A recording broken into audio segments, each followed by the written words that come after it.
So, morning. Formal welcome. Slightly chillier, what is it, Thursday morning here, in Johannesburg. Week has flown by as usual, but fantastic welcome to everybody.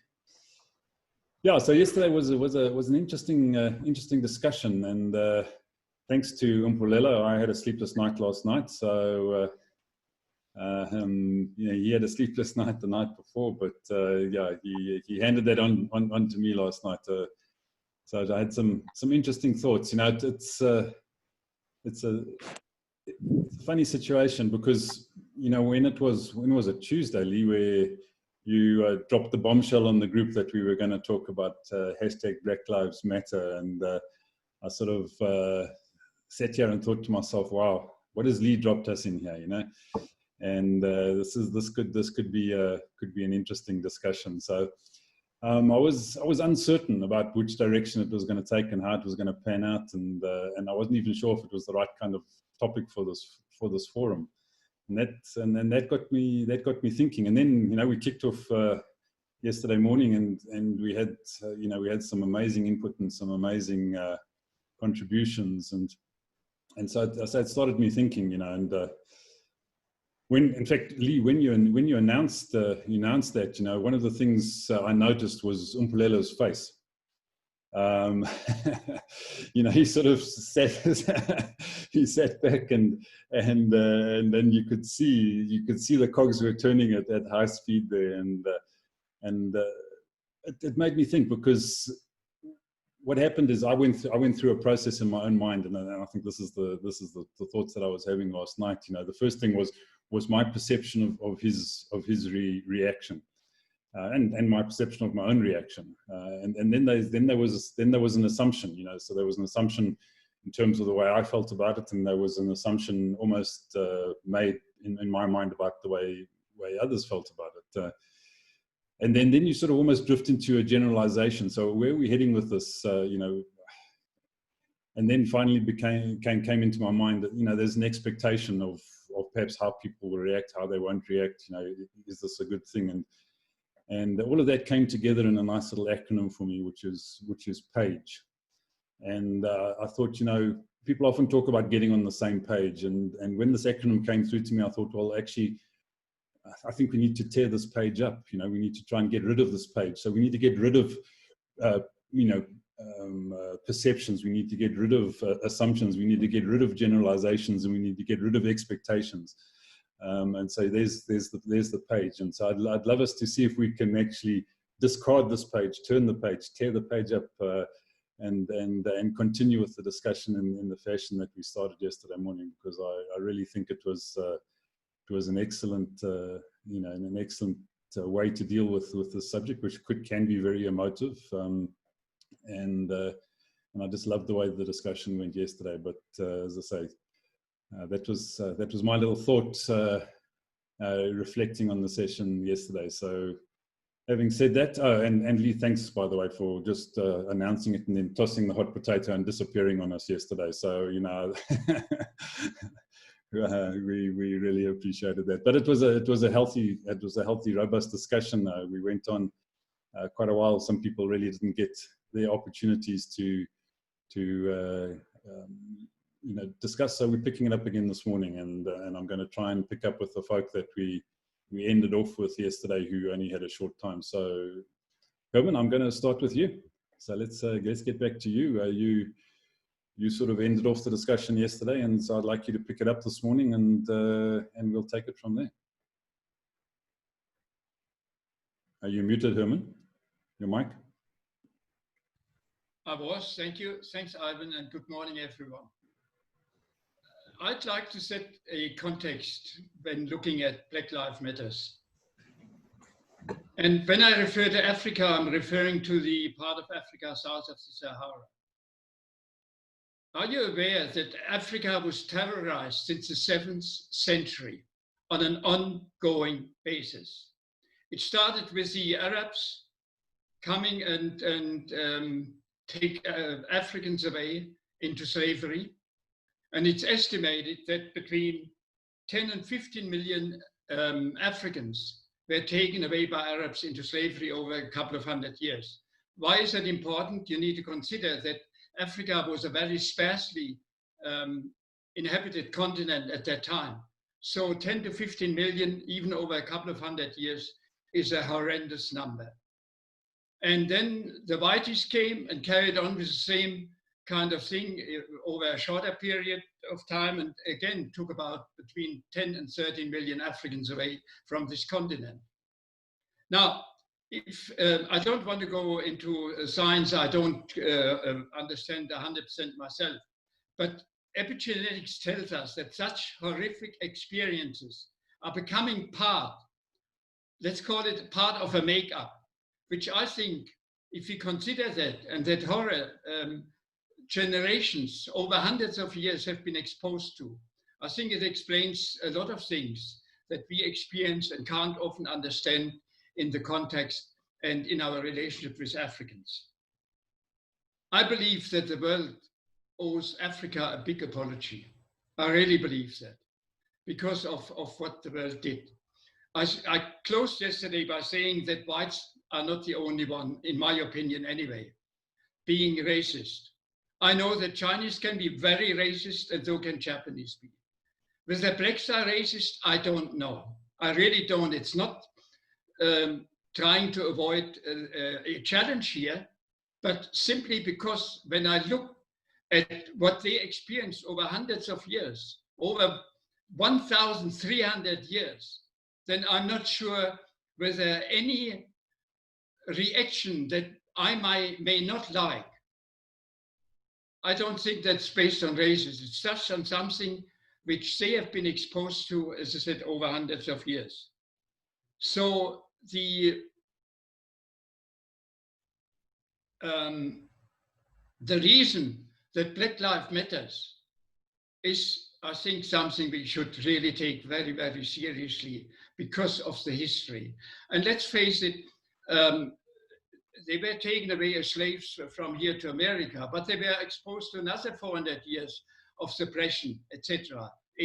For a long time living as slaves and then not having equal rights. And the same applies to this country. Now, I'm not trying to be a do-gooder. I think I see the situation fairly realistic. And I don't think the white world in particular, can be proud of what we did to Africa. I mean, just look, let me close with this German history. If you take what was called Southwest Africa, the way and the Germans weren't colonialists for a long time, but bloody hell, they did a very good job of killing thousands of Hereros in Southwest Namibia today.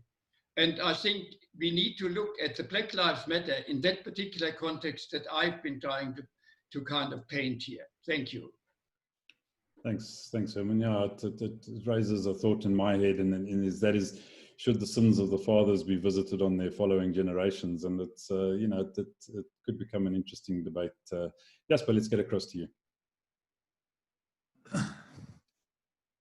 Yeah, I think I'm happy I was spared yesterday for comment to first gauge the mood of the conversation, because it's one of those uncomfortable topics that I would personally not choose to put a label on, because the moment you labels anything, by labeling it, you put people into a corner and people have to choose sides. And I liked what one of the speakers said yesterday. Maybe the slogan at Black Lives Matter is maybe not the correct one. All lives matter, blacks too, or whatever. But it's for me a sign of a bigger thing. And as I also like Ivan had a chance to just think around this issue, and it's not the first time I think around this issue, because as a result of my business journey, I spent a large portion of my life into countries like Uganda, Kenya, Rwanda, Tanzania, even Nigeria, and overseas in Europe. And I could see that sometimes people would polarize over a race issue, and Kevin would know in Britain, people polarize over a religious issue, Protestants versus Catholics. And Rwanda, I visited the museum there. It was Hutsis versus Tutsis. Now, me as an outsider wouldn't know the difference between a Hutsi and a Tutsi, but for them, because of the language and the culture, it was a very real us versus them scenario. And it's always scary when it becomes a us versus them scenario, whether it's classes, rich versus poor, black versus white, or whatever the case may be. And I think two of the speakers, I think Mpumelelo and Donovan, both mentioned that the victory only comes when you make it a personal victory. And or I think Mpumelelo, it was when he turned his life to Christ, and he learned, he took the act of physical forgiveness. And for Donovan was a similar thing when he mentioned, I think, Derek Prince. So I think to avoid the danger of saying that I don't understand the depth of the problem and try to whitewash and generalize the thing. For me, in all my thinking over the many years, I've realized that it doesn't matter what is the root cause of it. For the media, it's so easy to dig up the past and then regurgitate the past in a various under a new label and get us all polarized and excited, because that is what sells newspapers and that's what creates news. But I've in my own circle of friends, and I've got a circle of friends across all cultures and all age groups, I realize the only way, or for me again, and of the danger of generalizing something, for me the thing is, we will not be able to undo the wrongs of the past. And make no mistakes, there was a lot of wrongs in the past. I remember how absolute horrified I was when the truth of apartheid and the regresses happened with the new government coming in and the Truth and Reconciliation Commission, and I heard what was being done. Now, I didn't experience it because I was, call it, very fortunate to live, although we were not rich, but to live in a different kind of life at that stage. But when that came out, it was wrong. Doesn't matter how much you try to justify the wrong. But now we cannot undo the past. So I personally am on my own quest with the help of many brothers and sisters now to say we cannot change the past, but we can create a new history for the future. And in that new history for the future, I'm also probably creating a us versus them scenario, but by saying in this us versus them scenario, everybody can become part of us. Now, who's us? Us are all the fathers and mothers and mature thinkers that says, let's create a new future for a new world for our children's children. And in the process of making that the new common goal, and we learn a new common language that is not rooted in the wrongs of the past, but we create a new future. Now I can easily sit next to a person from a squatter camp and another person can be from the northern suburbs, but we have a new starting position. We have a new common ground, and that is we recognize and respect each other as founding parents of our family legacies.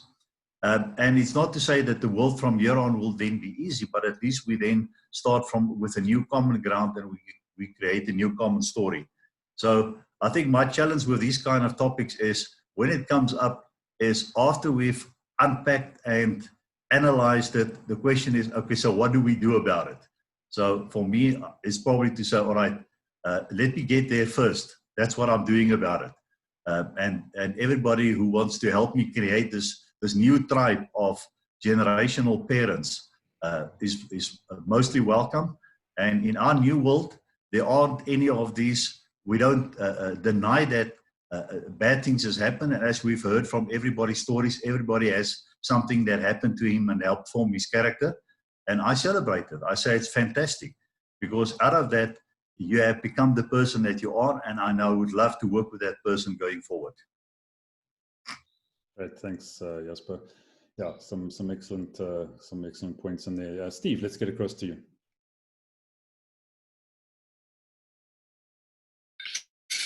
Can you hear me? Yeah, we got you.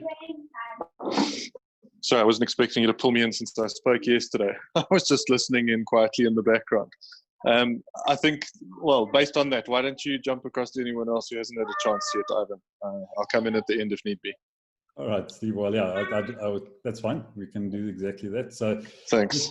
Let's go across to, well, Umpo, you weren't with us yesterday, but I'd love to hear your thoughts on the topic, and welcome back. So Umpo, let's go across to you. Thanks, Ivan. Can you just give me like just a brief thoughts around yesterday? Just one thing, then I'll speak. Sure. Look, as you know, the topic was the hashtag Black Lives Matter, and we had some quite diverse and interesting inputs. You know, some deep thought from people like Mpolelo, and interesting perspectives from people like Kevin in the UK, and it was really a topic about what does it mean to me? You know, where do I come from on this particular concept, and you know, does it resonate with me? Doesn't it resonate with me? And you know, if so, why? You know, so it's really, there's no specific direction we were driving. It was really just to get people's thoughts and inputs on the topic and the relevance in their lives.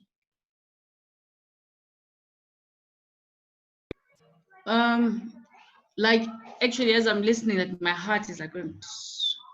I actually didn't want to be part of this conversation because of the way I feel about it. I'm very anti Black Lives Matter. For me, I see it as another pity party. So I feel like this is not, you know, the issue around racism globally is not going to be resolved with this whole kumbaya, kneeling, blocking highways, taking pictures for Instagram. I think it's a domestic issue. This is an issue of, I feel like we as Black people need to look inward. We need to organize ourselves. I think we've been too long at the bottom of the pyramid that I think psychologically and mentally we've lost value. I think we need to do it the way that the Asians have done it, where they've looked inwards and they've looked at what their capabilities and their strengths are, and they've gained their independence. And because the racial war is a war around, you know, supremacy, it's a war around resources, it's a war around survival. And you can't fight a war like that on kumbaya. You know, the Asians are fighting aggressively, economically, with, you know, technology, education. They are ensuring a survival of a race, and they're ensuring superiority of the race by taking charge of their own lives. So we as Black people, we're constantly looking for validation from other people. So even Black Lives Matter, it matters now because white people are involved. White people are barricading between the cops and Black people. So it's got legs and it's got ground because now white people have given it a face. So for me, it's a nice to have, and it, you know, it looks pretty in pictures. But is it going to dismantle systems? Is it going to deal with the issues of, if Black people want to take charge of their lives? Let's look at Zimbabwe, for example. It's probably the worst example. We want to redistribute wealth in the country, and then there's somebody waging a stick and say, if you do that, we're going to take our investments away. If you do that, we're going to let your people starve. We'll only come back if you listen to us. Kneeling in the middle of a freeway is not going to do that. Have any lawmakers changed any laws that are pro-Black since this has started? You know, what has been significant that has happened that is pro-Black since this has started? It's a lot of talk, but what have lawmakers done? Nothing. So yeah, that's my thought on that. Great, thanks, Mpho. And I'm pleased you did join the conversation, because I think you make some very pertinent and very strong, valid points there. So I'm glad you didn't avoid us. You know, this forum is absolutely about is absolutely about bringing in the differences of perceptions and the differences of opinions, and helping the rest of us think. You know, and I think that's the key thing. You know, with Wisdoms, we want to provide the environment to help people think, not to tell them what to think. And I really appreciate that input. So thank you. Right, let's come across to the other lady who missed us this morning. So I'm going to put you on the spot as well this morning, Ndaleka. So welcome back, and we're glad to have you here. And let's hear your thoughts on this. Sure. Hi guys. Yeah, this one is, I think, like Mpho has mentioned, it's one of those that you somehow want to not get involved because it goes deep. I am going to disagree slightly with some of the points that Mpho has made. Just from my perspective, I think I would not call it a pity party. I hear where she's coming from, but it's one of those things that needs to be done. The whole, and I don't know how to structure what I'm trying to say, because for me, the whole Black Lives Matter and our situations in South Africa as Africans that have gone through everything that we have gone through are different things, right? So I feel like those people are fighting. Yes, it's a long struggle that comes way back as to how they've been treated and stuff like that. But if I'm going to speak as a South African who was there, who experienced apartheid, like Ivan had mentioned that, you know, he heard about it when it was being spoken to. I was there. I know how it is to go through a situation. I experienced the riots. So it's deep for me. It's very hectic for me. But I want to agree with him as well when he says, okay, so where do we start? We start by not forgetting the past. We start by every white person acknowledging what has happened. So when you speak to me and you understand where I am coming from, you understand the pain that I have gone through, you understand the wounds that I have, then you will understand what I'm trying to say to you now. So I think we can't bury the past. We need to acknowledge the past. We need to always remember that, because I think that is what is being forgotten. So when I'm speaking to you as a white person today, and you are saying, yes, let's start things from scratch, let's do it right. Don't nullify my experience from before. Understand me when I'm saying the hurt that I carry, the wounds that I have are still as fresh as 1976, which you can never understand. So for me, it's deep, guys. Like, it's very, very hectic. It's one of those things that, because it's a constant struggle. When I go into a workplace, I constantly have to prove why I am here. As a Black person, as a Black woman, why do I deserve to be here? It's a constant struggle. Doesn't matter how educated I am. It does not matter the power that I have. I still need to prove that I also deserve to be here, just like you. So it's a constant reminder for us. You may look at me and you may say, okay, here's a decent lady. She knows what she's doing. She's got visions. She's got dreams. We are working. She's good at what she does. But I still need to prove to you why I'm here. And that is where the pain comes from for us. That is where the struggle comes from for us. And sometimes we can lose it and fight back to say, you know, so it's a very hectic struggle. So I think for me, the point I'm trying to say is, yes, let's work on our future, but let's always remember that the wounds are still there, and they are still as fresh as 40 years ago. Thanks, Ndaleka, and I think, yeah, I absolutely agree with you. Some very powerful points. It is a highly emotive issue, and one must never make light of that fact. I couldn't agree with you more. So, right. So, Lee, you're the other one who avoided yesterday. So, so let's get across to you and hear what your thoughts are. Yeah, I am very sorry that I missed yesterday, and only realized afterwards that I'd thrown the cat amongst the pigeons and then ducked because I was running a workshop. But I'm sorry I missed yesterday, and I'm very happy to be here today just to share, because what difference has the hashtag Black Lives Matter, does it make, or can it make? Can we make sweeping changes in people's minds and hearts? We can only start where we are. And I've also, the Sleepless Nights is going around, obviously, because that was my night last night, also around this topic. Also, again, not something that I've thought about for the first time, but refreshed for me. And I can only start with my own story. I can't have an opinion until I examine myself. And so I grew up in a racist home, racist language. I went to an all-white school.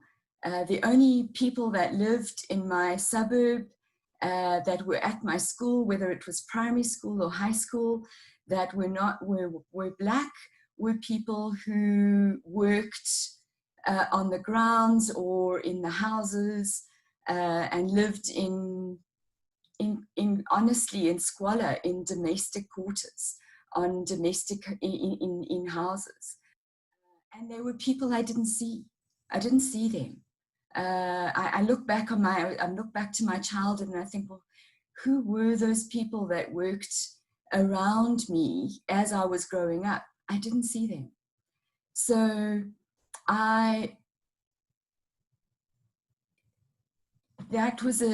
that's my reality. And I grew up in a country, I grew up in Zimbabwe, and I grew up in a country that was at war with each other, around power, around protecting the status quo, around black and white, around racism. So, and I grew up in fear. Fear of change, fear of death, fear of, so those are the things that's the reality of my context. I went to university, I went to Rhodes from 83 to 86. I was completely unpoliticized, other than what was instilled in me unconsciously as I was growing up. So I arrived at Rhodes University in the 80s, and it was a political hotbed. I studied journalism and speech and drama and English. So I was right in the throes of it, and it was a huge reality check for me. And I learned a lot, and I grew a lot, and I listened a lot, and got involved. And so I started to make changes in my mindset, in my language, in my relationships. And so I think about my life now, and I think I've got color in my life. I've got friends, I've got colleagues, I've got business partners, I've got mentors, I've got mentees, I've got clients, I've got people. I feel this rich connection with a variety of people. And then I still have to acknowledge my daughter is a musical theater performer, and in one of her she went to a performing arts school, and they did a show every quarter. They did a show for the parents, and one of the songs that they sang is actually a comedic song, and it's from a musical. And the title of the song and the whole theme of the song is "We are all a little bit racist." And and that's what I love about humor. And I think humor makes us look at ourselves, and in a way that digs deep, but builds rather than breaks down. And that song was also like, Lee, you think you've moved on, or you think you've grown up, or you think we're all a little bit racist. So that's the acknowledgement and the growth. And so I come back to Indaleka's point. It's about these kinds of relationships, these kinds of conversations, so that we can constantly be checking ourselves at the door to say, what's really happening? Don't blind yourselves to the realities and what other people are going through, and your own journey and how you need to grow and continue to stretch across barriers that you thought weren't there, or and changes that need to be made. That's me. Great, thanks, Lee. Yeah, folks, time has flown past, but I'm going to keep this conversation going for a little while because there are a few folk that really haven't had a chance again this morning. So let's keep going for another 10-15 minutes, see how we go.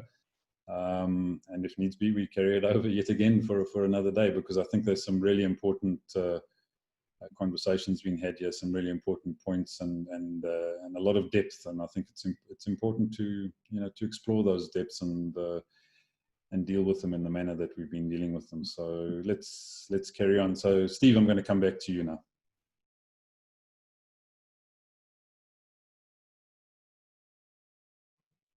Steve, are you with us? Hang on. Can you hear me? Yeah, we got you. Okay, sorry. Sure. Yeah, it's such a incredibly complex space. I appreciate a lot of imposed sentiments that you shared this morning, and likewise, Dilekas. And then Lee, I think I'm still very much in the position that I was in yesterday, and that it requires each person to invest in themselves in terms of change and looking to see, that Gandhi statement of being the change that you want to see. I'm particularly struck by Mpo's comment about the Kumbaya singing is not going to change anything. And I find that incredibly challenging as a white person, because it challenges very deeply the things that have been indoctrinated into me since I was very little, which is my position of status in society. And I realized that for change to come, I'm going to have to be willing to let go of some of those things. And even if I pay lip service to it, that's not going to be enough. And that systemic change really needs to run riot throughout the world for us to have a hope of a better future.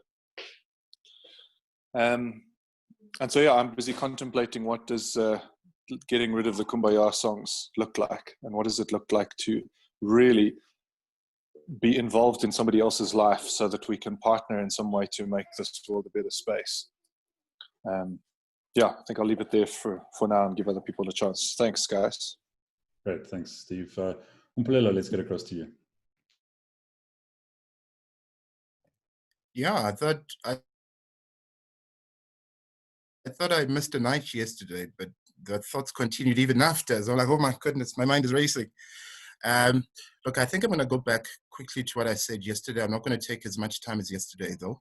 The first thing is that obviously there's dealing with things at an individual level, which is what I stressed when I said, when it comes to relating with each other, interacting with each other and so forth, that's at an individual granular level. There are things that, and I said, I think it's better at that level.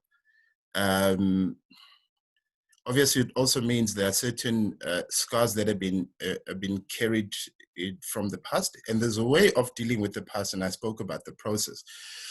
But I think the point that got lost a little bit that I want to stress again, and I said this yesterday, is that because apartheid or racism in a way was systematic, it's created certain constructs, it's created certain frameworks that even if when we've dealt the past and gotten over it, this systematic construct perpetuate certain things that keep rubbing the wound a little bit again.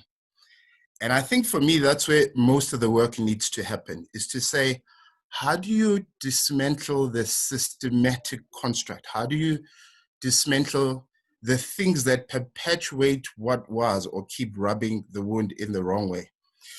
I'm going to again make a quick example to show you what I mean by that. There are these cameras that are being put everywhere in Joburg, and obviously they're going to create a center where they watch who's doing what, where, and so forth. It's put across as something that is being done for crime and so forth. But what I've learned and seen with that is they've then programmed these cameras with AI, obviously, and these cameras will pick up how you move, how you dressed, how you do things, and so forth. But what was interesting is how they programmed is mostly picking up how generally a Black young boy in the township would walk, because they tend to walk with the bounce, because when they're young, they feel it's a cool thing. When the system picks that up, it starts doing red flags that say, this person may be up to no good, pay a little bit more attention.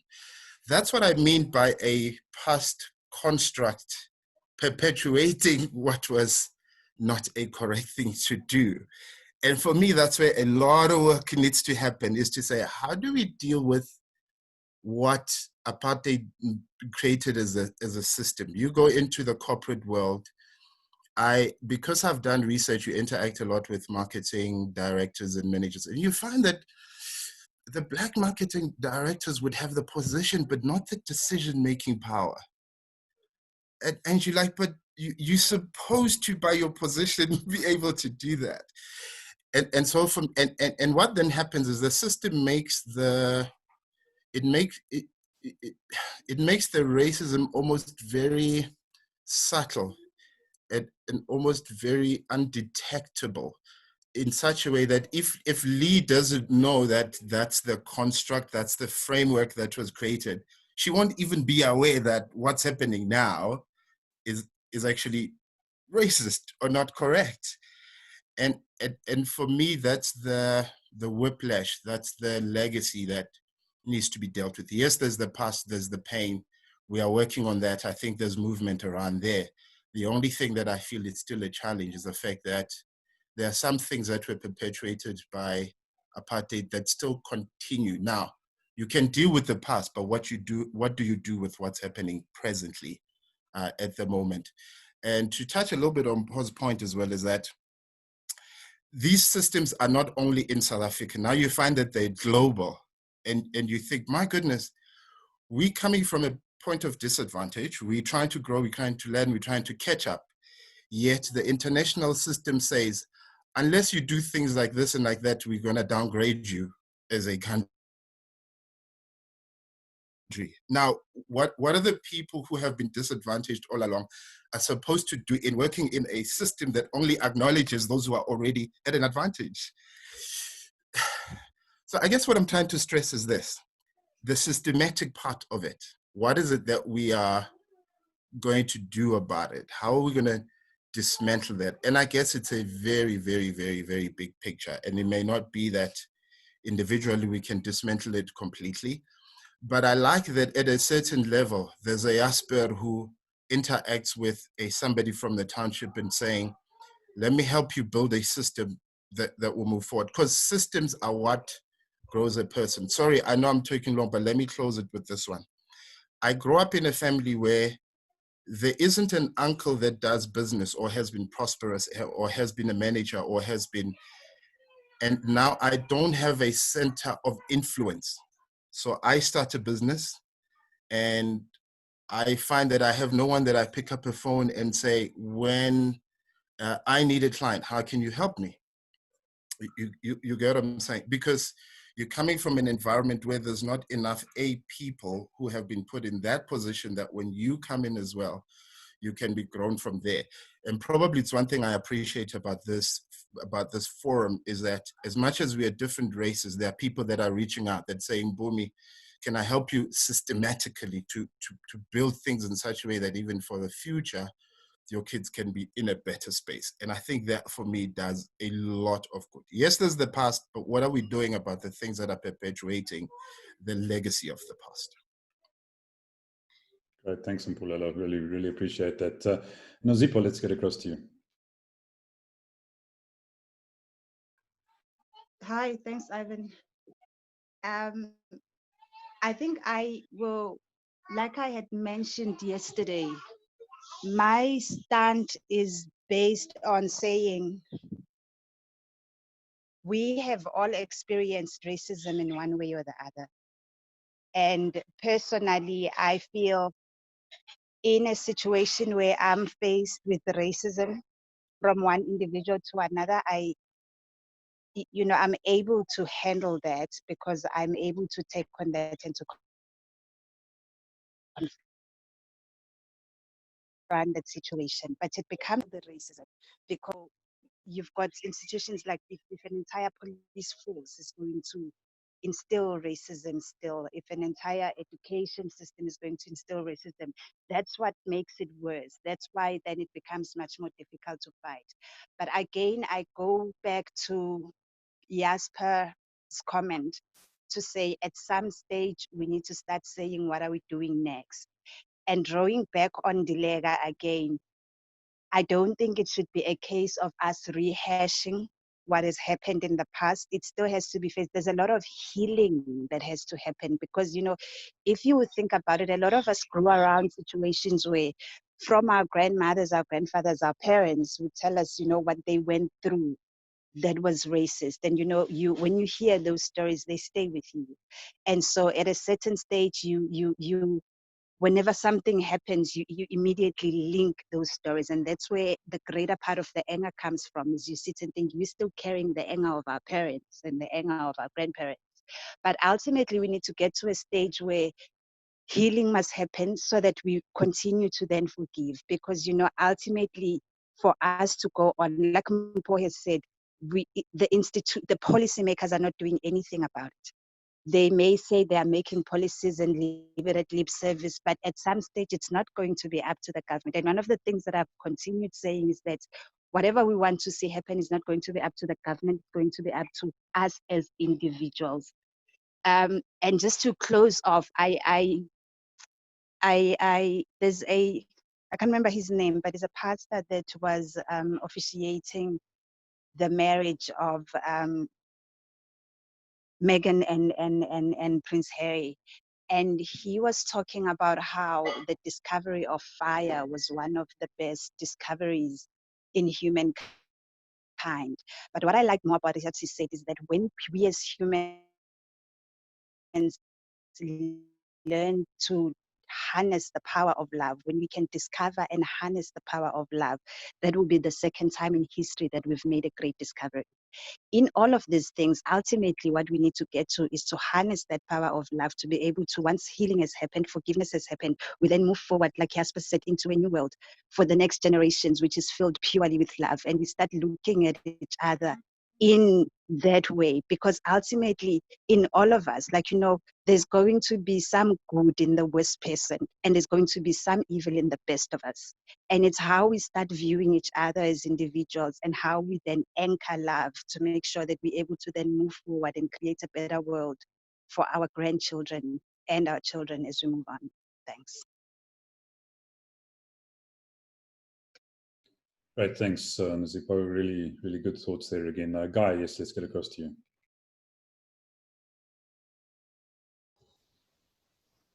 Hey, morning all. Hey, what a discussion, brother. So here's a couple of things from this old geezer. So where to start? I like to use the word like that Trevor uses often, to flip it. And I'll try and keep down the middle. And I've got to shoot straight after this because I've got another Zoom that I've got to connect at 5 to 10. But why do 75% of people around the world, and it's scientifically been proven, think of the past? Why do those 75% of the people think of the future and where we would be? We're not going to change the past. And we can talk as much as we want about the past, and we're going to waste energy talking about the past. Mumpul, sorry, I'm dyslexic. I loved your chat about this rubbish about Black Lives Matter. Every life matters to me. And if you just see the hype, everyone likes to get into physical groups and get the hype going. And with all the social media bullshit and all the media, they want to sell papers, they want to have viewership. So let's just get our minds right and say, if we all started thinking the future and coming together, if you look in America, the Asian Americans are the most wealthy and best society in America. Everyone thinks it's the whites. It's not. It's the Asian Americans.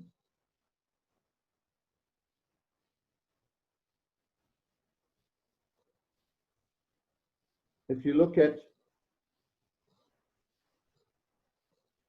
really deep down, we need to understand the things that we're not going to change. And we're going to spend another 20, 30 years trying to change it. So listen, when I see my African friends, I call them African friends, I hate that word black. I can't stand that word. And if you look deeper into the facts about George Floyd, one will really understand that, yes, he should never have died like he did. But he was not a good person. And that goes back to 1988. And if you check out, and if you want to really get deep understanding of what's happening around the world, go onto YouTube and listen to a young African lady from America called Candace Owen. And I've been following her now for about a year. And it's fascinating stuff. There are solutions, but if we think of the past all the time, and that's why I spoke, like what Jasper said also, guys, we've got to get it together. Seriously. Just thinking about the past and whatever, just to me, it's just so boring. It's not practical. It's not going to do anything. We've all gone through some sort of pain, some worse than others. I accept that totally, totally. But when I meet friends, my colored friends, African friends, we always talk about the future together. Where are we now? What's our expectations? What can we do? We don't talk about the history because we can't do anything about it. So this Black Lives Matter stuff, to me personally, is rubbish. Every life matters. Every single life. And that's what we should be looking at. So I don't usually get strong in these issues because it bores the hell into me. But you guys stimulated my mind this morning. And that's why I didn't purposely come on yesterday.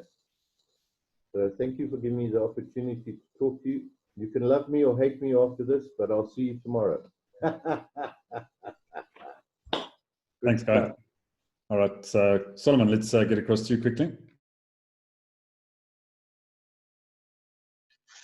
Hello, can you hear me? Yeah, we got you.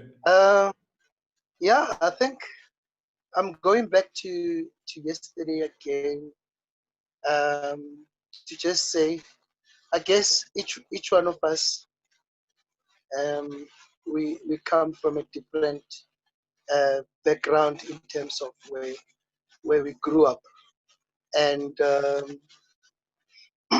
for a lot of us who didn't have support from parents and parents going there and all of that, there's lots of stuff that we pick up as we grow up and lots of stuff that we learn.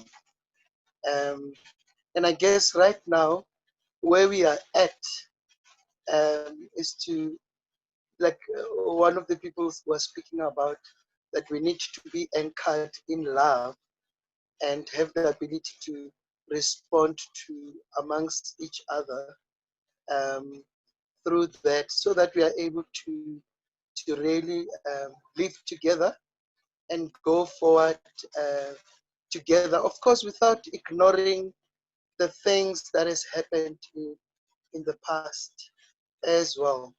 But I guess I look at myself now and I'm thinking, I've got so many responsibilities in my life right now, as far as family is concerned. So I put a lot of my energy trying to empower my family to do well. But when I've got an opportunity to deal with other things that has got to do with racialism and all that, I've got an opportunity to learn and find a response in that kind of a situation. Yeah, that's my thoughts. Great, thanks, Solomon. Cecile, let's get across to you quickly. Sorry, I'm just listening and enjoying everyone's point of view today. So I've got nothing new to say. It's great to hear everyone's point of view. Great, thanks, Cecile. Donovan. Hi, everyone. Yeah, as I was trying to say yesterday, following on what Trevor mentioned about there's no race, we need to get rid of, the classification system. But having said that, we need to deal with some of the consequences of that classification first, and then we can move forward, towards the ideal world. Thank you. Thanks, Donovan. Kevin, some final thoughts from you? Yeah, just a quick, phrases. A side thought to what was mentioned yesterday and today. Over here is the accusation of racism is as bad a problem as racism itself. You've got the police and the authorities walking on eggshells effectively for fear of what they say or do, resulting in being accused of a racist. If you get rid of that problem, it's got to help the overall problem as well. That's just my thought. It's just as big a problem as the racist itself. Great, thanks, Kevin. Trevor, some final words from you, then I think we'll wrap up for the morning. I just love the respect. You can interpret the different thoughts. I think we're only just scratching the surface of the surface of the surface of the surface. We haven't even got into it. And there are very different perspectives. You can read the underlying messages behind different people's thoughts.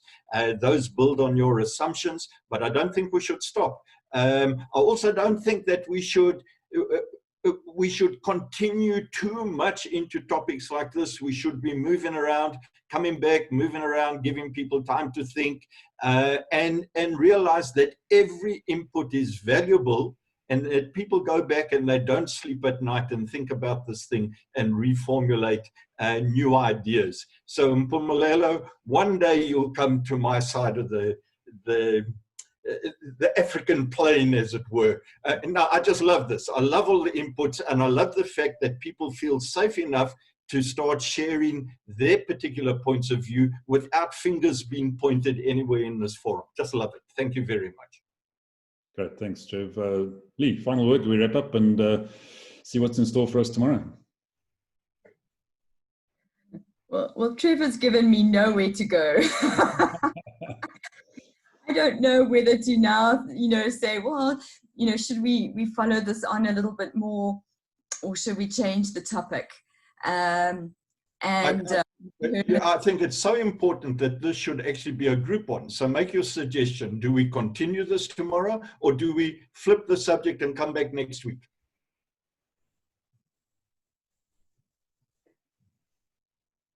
But what are we looking to achieve? Well, I guess it's a good question, Paul. We certainly don't want to stay in a place that's going to, I think what is Wisdom's Chats about? So let's come back to that. It's about offering a place where people can share their thoughts and ideas and their stories so that we can all learn and grow. So if continuing this conversation does not feel like that's going to happen, then we can, but it's not to say that we disregard it going forward. That I like what Trevor's saying, maybe let's take our foot off the pedal a little bit, give ourselves some breathing space, and then come back to it, not forgetting it. I think that's what's important, is that we've built a place where perhaps we can say things that are different to each other in a place of respect. And I appreciate that. So I think Sorry, Lee, I think topic, but I'm not going to come up with it now. So I'll put it. Lee, can I suggest something, which will be basically in a way continuing the thoughts that was shared this last 2 days, but just giving us a total different angle, and not to make the focus on us, but we as responsible adults, we had kids that for the last 2-3 months were no longer being able to go to school. And they grew up in a world that they haven't created, they just experienced the result of the school. So we're creating almost a new potential disaster for a next generation of kids. Why don't we make the focus kids, and we say, all right, what can be done to with the current generation of young people to ensure that we create a more ideal world going forward? And it's totally theoretical. None of us have got the means or the power to do anything at the government level, but it will just stimulate thoughts. And in some of the thoughts that we had so far will not be lost in terms of how it impacted us as growing up youth.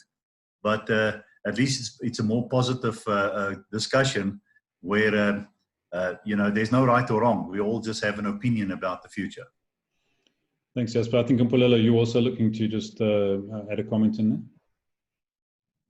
What I wanted to say was, and I guess, Lee, you can decide which topic could go first and so forth. When Ivan was sharing his story, there's one thing that he said that sort of stuck with me. He put up a slide that had the different history as to what happened at this time, what happened at that time, and him starting his business, and said it was a lousy timing. I think those are the words. And in my head, I started thinking about how certain companies were started during recessions, how the timing of which to do things. And some sayings usually say, there's never a right time to do the right thing. I think something like that. I'm quoting it wrong. So I guess as a topic, we could go into timing. Is there a good time to start a business and get into it? Is there a bad time? I'm hoping I'm being clear, but it's a whole thing about timing. Now that it's coronavirus, is this the right time to start a business? Is it the right time to invest? Is it the wrong time? It's all about timing, I guess. Great, thanks, Mpolelo. I think a great idea as well.